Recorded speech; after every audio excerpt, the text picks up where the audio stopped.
Arrancamos agenda parlamentaria aquí por Canal 5 Días, temperatura 14 grados de este jueves 23 de junio, un ambiente ya fresco, estamos en pleno momento de informar, ya entrando a lo que va a ser el fin de semana, pero con mucha información en el ámbito parlamentario. Ahora el senador Jorge Querey está solicitando que el lunes, después de la mesa directiva, después de la reunión formal de la mesa directiva, también se puedan reunir con integrantes de este órgano legislativo los responsables o las personas que manejan información o que debían de manejar información sobre el avión iraní.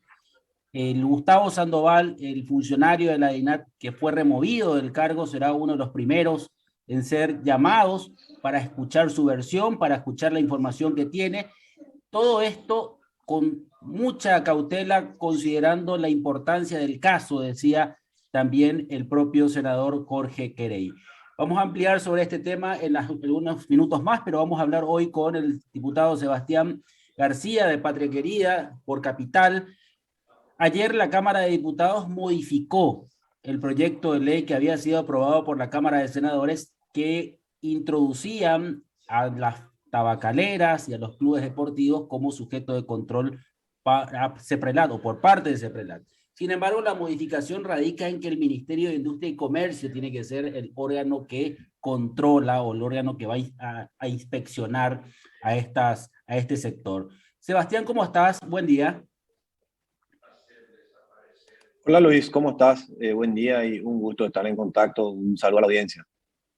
Bueno, diputado, es sorpresivo lo que pasó ayer en la Cámara de Diputados, conociendo que ustedes tienen con los oficialistas una mayoría ya construida con la elección de la nueva mesa directiva, o hay temas así como esto que no hay que asegurar nada hasta el último momento.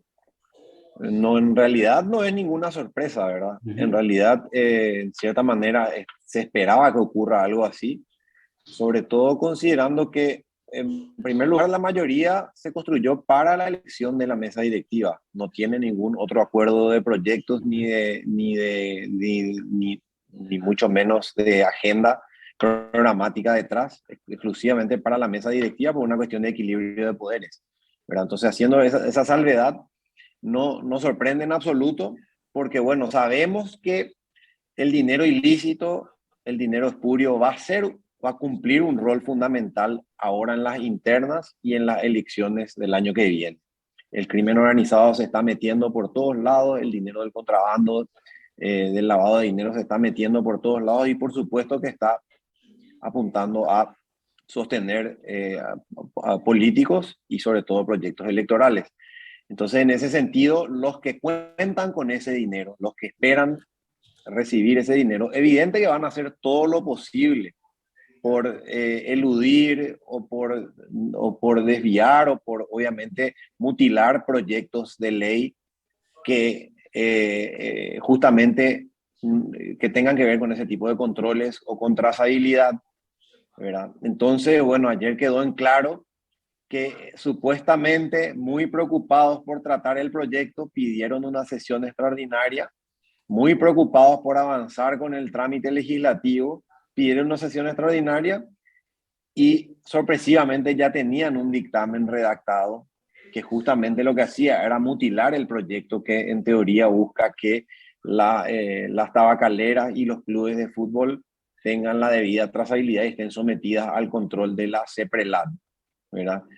Una de las modificaciones hasta absurdas, si se quiere, es que ponerlo bajo la supervisión del Ministerio de Industria y Comercio. Es decir, no tiene absolutamente nada que ver, ¿verdad? Te da la pauta de que lo que se buscaba era desvirtuar y matar el proyecto, por así decirlo. Y bueno, en cierta manera lo lograron y ahora vuelve al Senado y esperamos que el Senado logre ratificarse.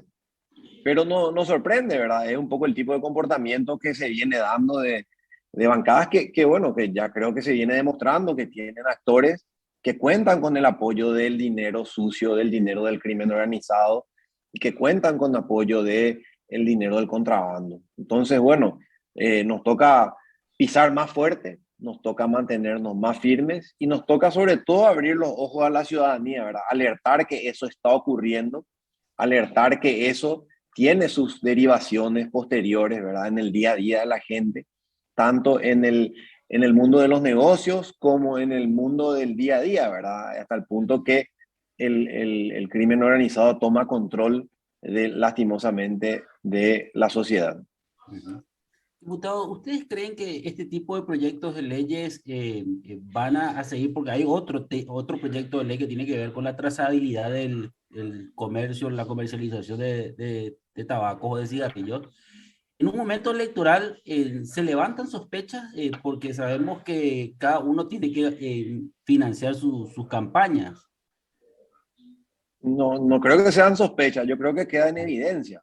Ajá. O sea, sobre todo atendiendo los vínculos, por ejemplo, del que demostró tener el diputado Osorio, los vínculos que están saliendo a la luz de varios otros diputados, ¿verdad? Y casualmente son siempre de la misma bancada que finge que está en una interna, que finge que está en un feudo, que fingen supuestamente estar peleados, pero sin embargo a la hora de ponerse de acuerdo para proteger estos negocios, logran consolidar una mayoría y sin pestañear avanzan como pueden con esa aprobación, ¿verdad?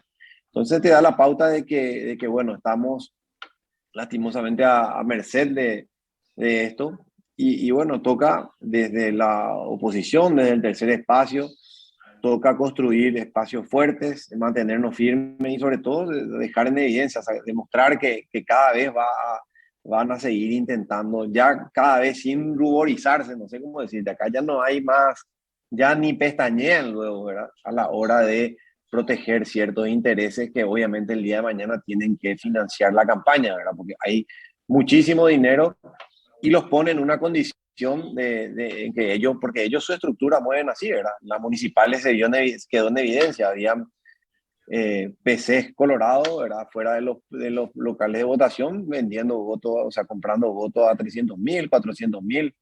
Y bueno, ese dinero en efectivo obviamente queda fuera de toda trazabilidad de algún financiamiento político. Entonces, bueno, es un poco la dinámica y son los bueyes con los que nos toca arar. Sí, hay una cuestión también que tiene que ver mucho con la manera que se encaran los proyectos de leyes. Ustedes en Patria Querida ya proponen de nuevo un proyecto de ley que estaba escuchando en la Cámara de Senadores, estaban algunos preocupados, como el propio presidente del Congreso, sobre el caso de la deducibilidad del IVA en los supermercados o de disminuir un poco el IVA, el impuesto del IVA, tratar de tener una posibilidad cierta de que la gente pueda acceder a productos básicos con mayor facilidad en cuanto a precios. Es el momento, diputado, conociendo que también decían algunos, no, pero el Estado tiene que seguir recaudando porque tiene compromisos que asumir. Qué simpático, ¿verdad? Y como si fuese que la gente no tiene compromiso que asumir, ¿verdad? Entonces, sí, siempre vamos a estar del lado del contribuyente. Siempre vamos, desde Patria Querida, siempre vamos a impulsar iniciativas que protejan el dinero del contribuyente. Siempre la postura va a ser que el dinero se quede en el lugar donde le corresponde, que es en el bolsillo del ciudadano, que va a estar mejor guardado que en manos de burócratas que tienen que repartir dinero para las campañas electorales, sobre todo quedando en evidencia cómo se despilfarra la plata de los paraguayos, ¿verdad? Atendiendo en manos de quién está el dinero de los paraguayos. Acá lo que ocurre es que pasan cosas, ¿verdad? Que es como que siempre se piensa del lado del recaudador y nunca se piensa del lado del que aporta, ¿verdad? Lo mismo pasó con el tema del ajuste, del aumento del salario mínimo, ¿verdad? Que sí, corresponde el aumento del salario mínimo, pero fíjate cómo enseguida todos aquellos tributos que están vinculados al jornal mínimo también suben. Entonces es como que aprovechan la suba del salario mínimo para convertir en un aumento disfrazado de tributos. Acá pues tendrían que congelar los tributos al salario mínimo anterior, ¿verdad? Al salario mínimo que sigue hasta ahora. Y sin embargo, ni pestañean, ¿verdad? Total, el aumento se convierte en un aumento de recaudación que va en función a eso, ¿verdad? Entonces, siempre es esa la lógica. Lo mismo pasaba con el tema de los combustibles, ¿verdad? Aumenta el precio de los combustibles y ese se mantenía en proporción. Ahora, amigo, que se congeló, se le puso un tope a eso pero era como que se aprovechaban del contribuyente cautivo que necesita, porque el combustible es una necesidad. Entonces pasa lo mismo con el tema del IVA al supermercado, ¿verdad? Es como que justamente un proyecto, una ley que era con un afán de formalizar, se volvió, se convirtió en un afán de puro recaudador, puro y duro. Y sobre todo en algo tan básico como es la compra de supermercados, creo que es como que parece que apretaban los controles en las compras de supermercados y se olvidaron de apretar controles en el 45% restante de la economía que se mantiene en la informalidad. Entonces, esos son un poco los contrasentidos. Siempre vamos a estar del lado del contribuyente porque el Estado no genera, o sea, el Estado no es un generador de riqueza, no es un generador de dinero como es el emprendedor, como es el profesional, como es el trabajador que sí genera riqueza, ¿verdad? Y que esa riqueza, parte de esa riqueza que genera es la que va al fisco, va al Estado, que lastimosamente no es un buen gastador. Entonces, creemos que la conciencia, el chip, tiene que estar siempre del lado del ciudadano, del lado de proteger el bolsillo del ciudadano. Parece que cuando falta plata en el Estado, para justamente sostener estas estructuras electorales, para ir después a ganar elecciones supuestamente, lo primero que se piensa es cómo podemos meterle el mano en el bolsillo de la gente que genera trabajo, que genera riqueza, que genera oportunidades. Total, es la presa fácil, pues. Y entonces hay que cambiar esa lógica en decir cómo podemos ayudarle a que los generadores de riqueza sientan que obtienen algo a cambio, sientan que reciben un servicio, que sientan que reciben una contraprestación, sientan que reciben un Estado que les responde. Y mientras eso no sea así, nunca va a ser justo seguir metiendo mano en el bolsillo del contribuyente. Diputado, en relación al tema de la criptomoneda, sabíamos que venían realizando audiencias públicas de intercambio de informaciones sobre el proyecto de ley que busca darle un ropaje legal a la instalación de las fábricas mineras. ¿Cómo quedó finalmente esto? El proyecto se abrió a muchísimas conversaciones, se volvió súper interesante porque en primer lugar participaron todos los actores de los negocios de activos virtuales, y al mismo tiempo en una siguiente instancia dieron su parecer los representantes de todas las instituciones de una u otra manera afectadas. Y estuvo muy interesante porque a partir de lo que fue la exposición del sector privado, las instituciones respondieron con sus, digamos, sugerencias, y prácticamente todas las sugerencias fueron atendidas y fueron incluidas como modificación. Hasta el punto que nadie se plantaba, digamos, con un rechazo del proyecto. Nadie decía, esto hay que ir por el rechazo, sino que si se atienden estas modificaciones, creo que vamos por buen camino. Hasta el punto que las modificaciones recibieron digamos, el reconocimiento de la Organización de las Naciones Unidas de Droga y Crimen Organizado, que justamente estaba siguiendo de cerca, atendiendo que se vinculaba mucho, se pretendía vincular mucho al crimen, a las criptomonedas puntualmente, con la dificultad de la trazabilidad. Sin embargo, entendimos que el concepto de activos virtuales es mucho más amplio, ¿verdad? Va mucho más allá de las criptomonedas, sino que, por ejemplo, la Comisión de Valores eh, tuvo un rol muy activo en decir que, por ejemplo, títulos bursátiles, acciones de empresas, dividendos, se pueden tokenizar, pueden convertirse en activos virtuales y puede darle un dinamismo que hoy no concedimos al mercado bursátil en Paraguay. Entonces, al mismo tiempo, permite ampliar las transacciones financieras, permite abrir al mundo financiero. Si bien hoy en este momento hablar de criptomonedas puntualmente es un tema delicado, creo que hablar de monedas virtuales, de activos virtuales, es estar acorde con nuestros tiempos, ¿verdad? Hay que separar los tantos, ¿verdad? El tema de lo que es la criptomoneda como objeto de especulación, que es lo que hoy está haciendo que muchas personas se enfrenten a importantes pérdidas por la baja de la criptomoneda. Sin embargo, por otro lado, los activos virtuales sí son el futuro, y sobre todo el hecho de que los activos virtuales vayan sobre la cadena de blockchain, ¿verdad? La tecnología de blockchain es un incentivo a trabajar el blockchain, que además tiene un montón de aplicabilidades en especial, por ejemplo, al sector público, ¿verdad? Cuando hablamos de controles y de sistemas que sean más seguros para justamente dar trazabilidad y dar transparencia a la ciudadanía. Entonces, tienen un montón de aristas, se tuvieron en cuenta todos esos conceptos y ahora volvió al Senado y esperando que sean aprobadas esas modificaciones para que podamos avanzar con el desarrollo de esas tecnologías. Sí, porque hace algunas semanas atrás se intervino un lugar clandestino, diputado. ¿Existen muchos lugares así que Opa. operan sin el permiso correspondiente o no hay luego una posibilidad de tramitar un permiso correspondiente? Opa. Bueno, perdón, Ahí me no te escuchas. escuché la parte, pero No, sí, te ahí bueno. decía que hace algunas semanas atrás se intervino un lugar donde se fabricaban las criptomonedas, una minería que no estaba habilitada o de forma clandestina. Este tipo de lugares hay muchos en el país y ¿por qué no se puede legalizar o por qué no pueden generar una operación legal? Y es como todo, ¿verdad? En la economía informal.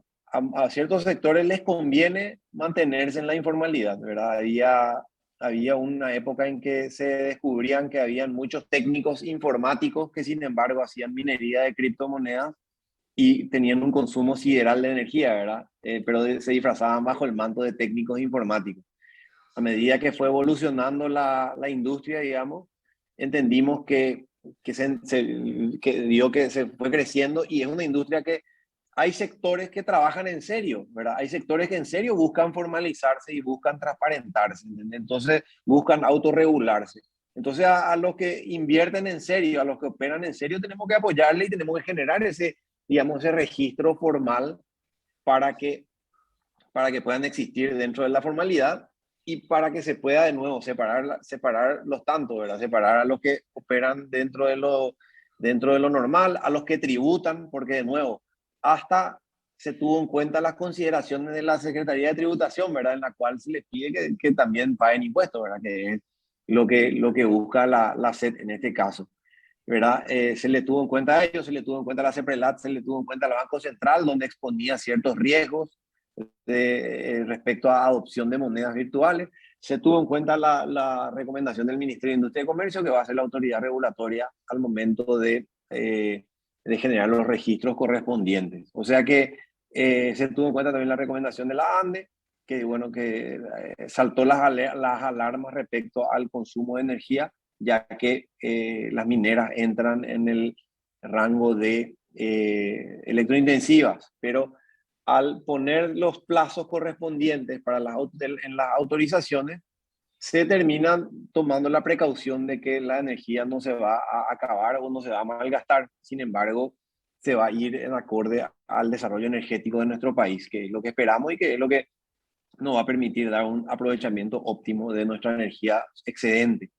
Entonces, son un montón de aspectos que se tuvieron en cuenta y que, bueno, con una ley promulgada y vigente va a permitir que justamente exista un sector formal y existan adecuaciones a las cuales todas tengan que adecuarse, ¿verdad? Valga la redundancia.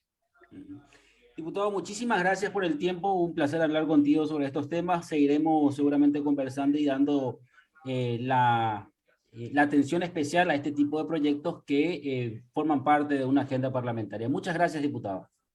Dale, Luis, muchas gracias a vos y, bueno, a las órdenes siempre. Gracias. Sebastián García, diputado por Patria Querida, hablando acerca de varios proyectos que forman parte de estas discusiones ayer en la Cámara de Diputados que tiene que ver con las tabacaleras y los clubes deportivos. Hoy el presidente del Congreso, Óscar Rubén Salomón, dijo que van a tratar de ratificarse en esa versión donde la CEPRELAT sea la encargada de controlar a las actividades que generan las tabacaleras y los clubes deportivos, porque este proyecto vuelve al Senado. Y por otro lado, el tema que tiene que ver mucho con los activos virtuales, una discusión que se desarrolló en Cámara de Diputados por mucho tiempo, con audiencias públicas, y que va a pasar al Senado también para su discusión. Bueno, cerramos con esta información. Volvemos a repetir, el Senado va a convocar a las personas vinculadas al caso avión iraní, caso delicado, de mucha importancia, por lo que se sabe y por lo que no se sabe, para tratar de tener más clara la película de cómo se dieron los hechos y quiénes podrían ser responsables de encubrir o no encubrir todo esto que se viene denunciando. Vamos a estar con más detalles ya seguramente el día de mañana en otra edición de Agenda Parlamentaria. Que tengan un buen resto de jornada. Nos reencontramos mañana.